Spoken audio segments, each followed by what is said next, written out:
Cabral, que é coordenador-geral do Observatório de Inovação e Competitividade do Instituto de Estudos Avançados da Universidade de São Paulo. É membro do Conselho Nacional de Ciência e Tecnologia e vai nos falar a respeito dos impactos nas indústrias e como o país deveria direcionar esse desenvolvimento.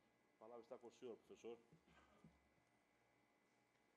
Bom dia a todos e a todas. Eu vou falar um pouquinho sobre a situação da inovação no Brasil, do desenvolvimento tecnológico. Praticamente as empresas brasileiras, elas trabalham com seus próprios recursos a questão da inovação. Isso é muito bom, é muito positivo, mas a gente fica fora do mundo, né? Então, do ponto de vista da concorrência, da competição, isso é um problema grave. Porque a gente perde inteligência, perde potencial, exatamente por não ter os instrumentos adequados que outros países se utilizam frequentemente.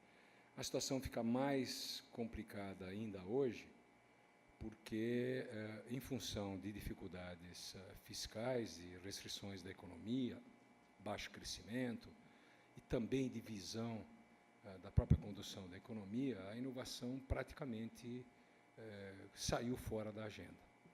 Ela aparece com uma frase em palestras, em alguns momentos, mas essa é uma dificuldade grande.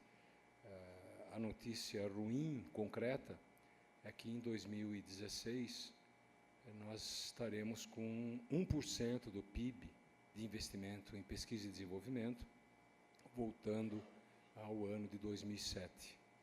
Nós regredimos de 1,2, chegamos a 1,26, e nós regredimos e estaremos agora com cerca de 1% do PIB, o número oficial ainda não saiu, são ainda estimativas, 1% do PIB em P&D. Claro, dificuldades todos temos, sempre tivemos e veremos de ter. O problema é que quando a gente corta um processo inovador, uma pesquisa, processo educacional, a gente não retoma como a gente suspende a reforma no banheiro da casa da gente, que a gente faz 2 anos depois, 3 anos depois. Interromper um projeto desse tipo significa que depois de 2, 3 anos ele já é velho, algum concorrente já nos atropelou, algum país já se adiantou. Então, há uma perda brutal de inteligência, de esforço e de capacidade da gente. Por isso, exatamente, quando a gente reduz a economia, a macroeconomia, o que acaba acontecendo é que questões como educação e ciência e tecnologia acabam sendo secundarizadas porque o cobertor é sempre curto. Esse é um problema para as nossas universidades, para engenharias e para todas as outras, e é um problema grave para o nosso país. Infelizmente, a visão de curto prazo continua ainda dominando, o que é muito triste. Dominou nos últimos 500 anos e imagino que vai dominar nos próximos anos pela frente, infelizmente. Centros de resistência como esse, como o pessoal da Vanzolini, a USP e várias universidades de ponta no Brasil, são chave exatamente para a gente não só resistir e quebrar esse tipo de posicionamento, como também ajudar que as elites dirigentes enxerguem a importância desses processos para o desenvolvimento do país. Vou apresentar 10 propostas para a gente, no que se refere à questão do desenvolvimento tecnológico e científico do país. Na verdade, o que está colocado hoje é ainda uma tendência, entende? Falar em indústria do futuro, é do futuro mesmo, falar em manufatura avançada é a gente falar de tendências, ainda que muita coisa já estejam sendo realizadas. Mas os novos fundamentos podem mudar o perfil da economia como a gente conhece até hoje. Elas geram desequilíbrios muito grandes nas estruturas produtivas de serviço, modelo de negócio, atingindo hábitos e a maneira como as cidades funcionam, os países funcionam. Isso é chave, o que está em curso não é uma mudança cosmética, ou mais uma mudança na história da gente. Nós estamos vivendo exatamente o limiar de uma situação que, se vier a se realizar, ela vai exigir muita coisa na gente. O impacto nos países como o nosso certamente será muito grande, em todos os níveis, do ponto de vista da economia, da tecnologia, da ciência, das fábricas, mas fundamentalmente do ponto de vista do emprego, do ponto de vista de geração de renda, que é aquilo que, em última instância, anima a gente a melhorar a qualidade de vida das pessoas. As nossas sociedades, a sociedade industrial, ela foi criada para a gente ter seguro-desemprego, o sistema de previdência que a gente conhece, que mesmo assim já está difícil ser mantido, mas tudo isso para atender um desemprego marginal de algo em torno de 10%, 12%, 15%. Quando chega em 20%, já todos os serviços explodem, como acontece em várias regiões da Europa, ou em países que viveram crises muito fortes. Aqui, o que se fala é um impacto em torno de 40%, 50% do emprego como a gente conhece hoje. Atividades mais repetitivas, rotineiras, e também atividades já mais elaboradas e sofisticadas, começam a ser atingidas por esse processo. Não há sociedade no mundo que consiga ter um equilíbrio social, um pacto social, e instrumentos para amenizar uma situação de desemprego da ordem de 35%, 40% ou um pouco mais de desemprego. Se é possível desenvolver um país à margem das oportunidades abertas por essa economia, eu acredito que não. Não é possível, nós não podemos ficar à margem. Esse é um problema chave. O futuro é sombrio para países? Eu acho que não necessariamente. Não é obrigatório que seja sombrio. Muita coisa está sendo feita e muita coisa pode ser feita. O Brasil é muito forte. A economia, a pesquisa, a maneira como nós trabalhamos tem muito, anima bastante a gente em alguns momentos, né? Porque a nova economia não é só deixar a gente deprimido, mas ela abre oportunidade muito grande. Nossa produtividade está praticamente estagnada desde os anos 80. E a maneira mais rápida e eficiente de você aumentar a produtividade é dar injeção de tecnologia, de conhecimento nos sistemas produtivos ou nos serviços, ou onde vocês quiserem. Então, essa é uma questão chave, não é supérflua, né? Não é um luxo. Então, o Brasil, para mudar, precisa de empresas diferentes, capazes de inovar, acelerar, exatamente para ganhar produtividade e competitividade. Nem sempre estamos preparados para isso. Eu acho que é preciso articular governos, empresas e universidades, e é essencial que as empresas despertem para as mudanças e de forma bastante rápida. Vou apresentar para vocês rapidamente 10 propostas para a gente tentar diminuir essa distância que nos separa das economias mais avançadas, que está aumentando, é bom que a gente saiba. O primeiro, para evitar o aumento dessa distância, eu sugiro dois pontos: redefinir estratégias públicas e privadas de inovação e concentrar recursos nas áreas críticas de tecnologia.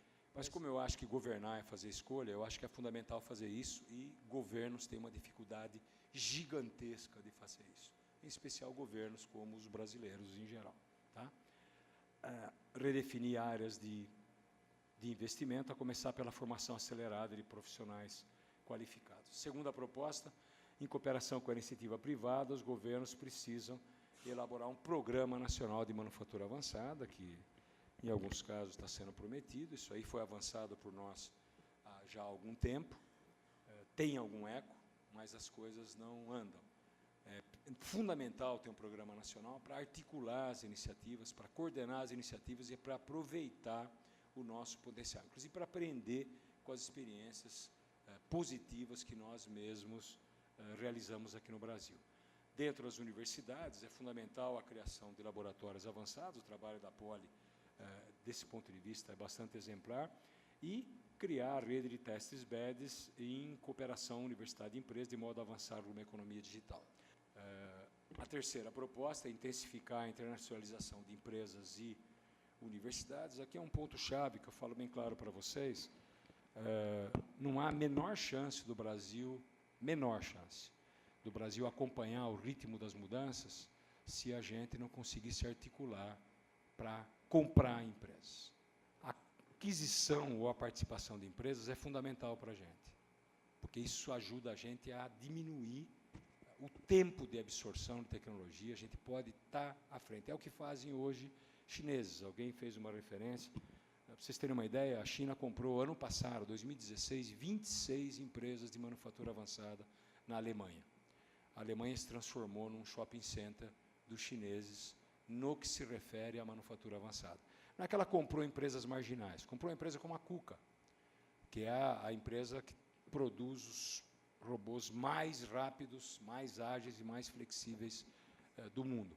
Quem comprou foi uma empresa chamada Midea.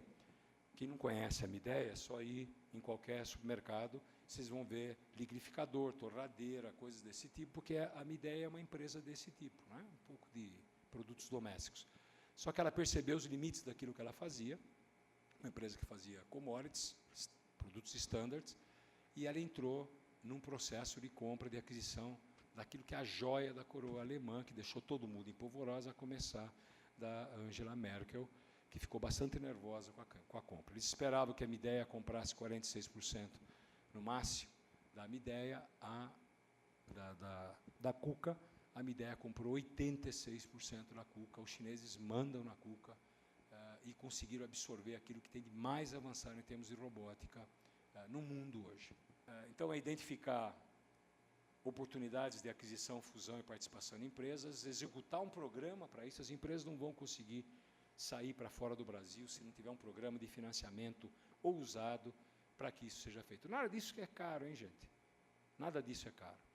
Tá? Os chineses compraram empresas de 30 milhões, 40 milhões. O Brasil tem todas as condições de comprar. Não precisa comprar a KUKA, que custou 5 bilhões de dólares, entende? Mas podia comprar várias outras na área de sensores, na área de integradores. Tem várias dimensões da indústria do futuro que nós estamos por fora, na parte visual, na área de inteligência artificial, o que vocês quiserem imaginar, e que nós estamos por fora e não conseguimos avançar. Estamos hoje em que nós temos muita gente participando, eventualmente, de pesquisas, mas, de fato, lideranças acadêmicas, científicas de pesquisa, aquelas que determinam tendências, que dizem para onde as coisas vão, para onde as coisas não vão, nós temos pouquíssimas. São raras as lideranças que o Brasil conseguiu produzir, ainda que tenha muita gente. Nós temos uma camada forte de gente bem treinada e qualificada no Brasil, inclusive em toda a Universidade de São Paulo. Então, acho que precisa dar um trato nisso aí, de tal forma que a gente consiga avançar mais rapidamente. Para atender parte da demanda de mão de obra qualificada, é avançar na melhoria, isso vocês estão fazendo, avançar na melhoria da qualidade das engenharias, em sintonia com a reestruturação das escolas públicas e privadas, que é mais do que necessário. Para elevar o patamar de ciência e tecnologia via parceria público-privado, é fundamental a gente implementar projetos científicos e tecnológicos de alto impacto, impacto na ciência, na tecnologia, impacto na sociedade e impacto na economia. Se vocês olharem o panorama das agências de fomento no Brasil, vocês vão ver que, na verdade, exatamente por conta da dificuldade de eleição de áreas ou de ter foco, nós temos uma pulverização do investimento gigantesca. Mas a complexidade dos problemas que a ciência e a tecnologia precisa resolver, ela exige na gente programas de alto impacto. Precisa muito recurso. Precisa fazer programas de 1, 2, 5, 10 milhões de reais. Nós não estamos acostumados a isso. As agências sequer conseguem financiar isso. E quando fazem licitações ou chamadas públicas, colocam limites de 2, 3, 4 milhões, com algumas exceções, evidentemente. E ainda aqui em São Paulo, nós temos a FAPESP, que ajuda a gente a preservar a integridade do sistema de escala. Nós não temos sequer gente capaz de fazer gestão desses projetos. Projetos de maior volume, de maior peso.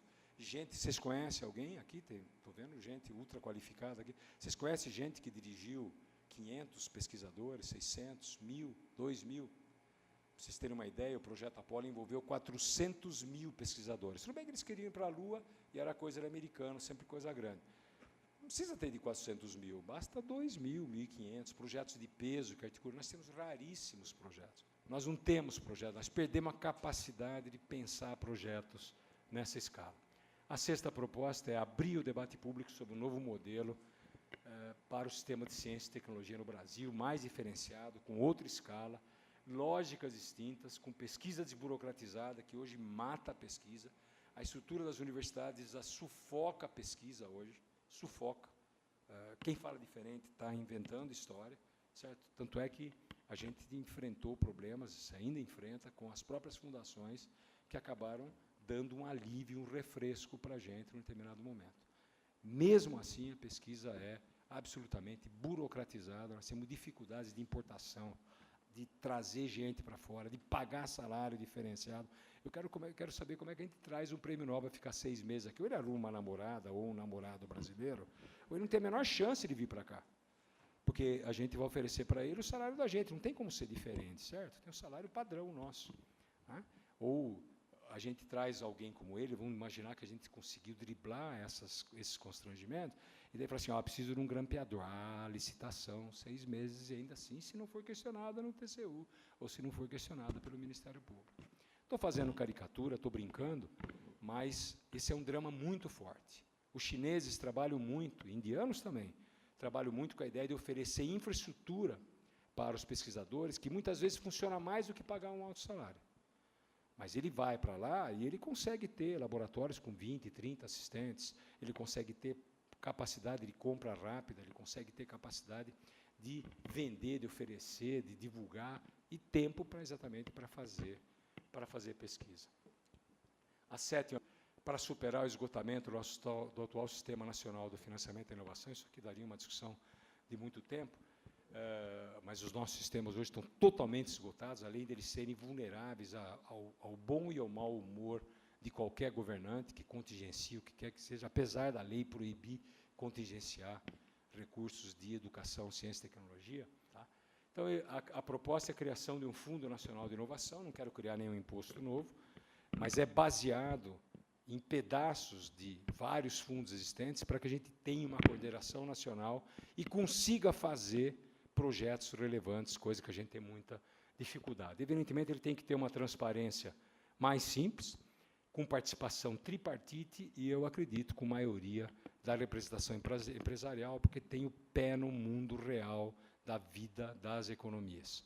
Sem deixar esse tipo de atividade nas mãos de funcionários públicos, como é feito até hoje, que tem um pouco monopólio da governança dessas instituições, nós não vamos para nenhum lugar. Então, nós temos que aproveitar o que tem de positivo no mundo, que é o que é feito assim fora e que funciona, é feito assim na Alemanha, é feito assim no Japão, nos Estados Unidos, em vários lugares, de tal forma que a gente consiga agilizar a nossa atividade. A proposta 8, articular um programa de longo prazo para garantir investimento crescente, ao invés de cortar, acabei de falar para vocês, nós estamos caindo de 1,2 do PIB para 1, a ideia é exatamente, se quiser fazer, se quiser ser relevante, se quiser ter peso no cenário internacional, é fundamental que a gente mantenha um processo de crescimento do investimento em P&D de 5% ao ano.